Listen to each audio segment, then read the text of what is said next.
ষষ্ঠ শ্রেণীর এক ছাত্রীকে শ্বাসরোধ করে খুন করার পর দেহ লোপাটের উদ্দেশ্যে জমিতে মাটি চাপা দেওয়ার অভিযোগ উঠল এক যুবকের বিরুদ্ধে। ঘটনাটি ঘটেছে গ্রামীণ হাওড়ার জয়পুর থানার খড়িগেরিয়া এলাকায়। ইতিমধ্যেই অভিযুক্ত যুবককে গ্রেপ্তার করেছে পুলিশ। স্থানীয় সূত্রে জানা গিয়েছে, রবিবার স্থানীয় এক পুজোয় বিসর্জন দেখতে গিয়েছিল ওই ছাত্রী, কিন্তু রাত 10টা বেজে গেলেও ছাত্রী বাড়ি না ফেরা এলাকায় শুরু হয় খোঁজাখুঁজি। সারা রাত খুঁজে না পাওয়ায় সোমবার সকালে ছাত্রীর বাবা জয়পুর থানায় অভিযোগ জানান। তারপরেই তদন্তে নামে পুলিশ। ছাত্রীর বাবার অভিযোগের ভিত্তিতে প্রতিবেশী সন্দেহভাজন যুবক বছর 22 সুশান্ত দলুইকে আটক করেন পুলিশ। তাকে জিজ্ঞাসাবাদ করে উঠে আসে চাঞ্চল্যকর তথ্য। পুলিশ ওই যুবককে জিজ্ঞাসা করে জানতে পারে ওই নাবালিকাকে শ্বাসরোধ করে খুন করে একটি জমির মধ্যে চাপা দিয়ে দিয়েছে।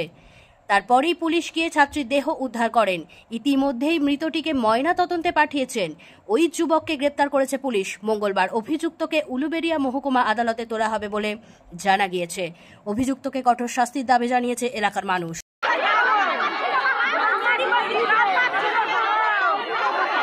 নাচতে যাচ্ছি বলে নাচতে গেছে, নাচতে যে আটটা বাজে তাই তখন আমি ডাকতে গেছি, বলি মা ঘরে পালিছ না গো।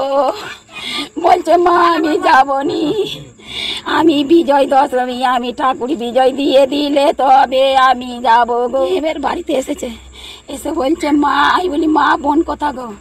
বলছে বোন মা নাচতেছে। আমি বলি তুই কি করেছিস মা? তুই আমার বোনকে মাকে কেন ছেড়ে রেখে এসিস গো? বলছে মা একজন জল চেয়েছিল, বাপ্পা জল চেয়েছিল, তাকে জলের বোতল একটা দিয়েছে, দিতে এবার খেয়েছে, খেয়ে আবার ফের আমার মাকে পাঠিয়েছে জল আনতে গো। তখন তারপরে দেখি আমার মাকে আর দেখতে পাইনি গো। আজ বডিটা পাওয়া গেল তোমার 4:30 বাজে। তো বডিটা পাওয়া যেতে প্রথম আমরা প্রধানের কাছে গিয়েছিলাম, প্রশাসন হাত ধরেছি, অনেক গ্রামের লোক খুঁজেছে, রাত ভিড় অনেক খুঁজেছে, ওরা চেষ্টা করেছিল লাশটাকে আমরা নদীয়ে ফেলে দেবো, কিন্তু আমরা দেখো চারিধারে লোক লাগিয়ে রেখে লাশটাকে ওরা মোটামুটি নদী ফেলতে পারেনি। না ফেলতে পারে আমরা এই মাঠেতে বহুত খুঁজেছি, খুঁজে খুঁজে মোটামুটি হেল্লাক হয়ে গেছে, দেখতে পাইনি। এবার দেখতে পাইনি, দেখতে না পেয়ে যখন আমরা প্রশাসনের কাছে গেছি, প্রধানের কাছে গেছি, প্রধান আমাদেরকে আশ্রয় দিল। প্রধান বললো কি না ঠিক আছে, এক কাজ করো, আপনি তোমরা জয়পুরে যাও, আমি বলে দেবো, বাদ বাকি তোমার সরকার এটা করবে। কিভাবে দেখতে পেলো বডিটা? পুলিশটা এবার বাদ বাকি ছেলেটাকে তুলে নিয়ে গেছে, তুলে নিয়ে ওকে দুটো মারধর করেছে, মারধর করার পরে বাদ বাকি সে ভয় বলে ফেলেছে। এবার আমার ভাই গেছিল, এবার ওখানে তো আমাদের দুজনকে কাউকে আসতে দেয়নি। বডিটা কীভাবে ছিল?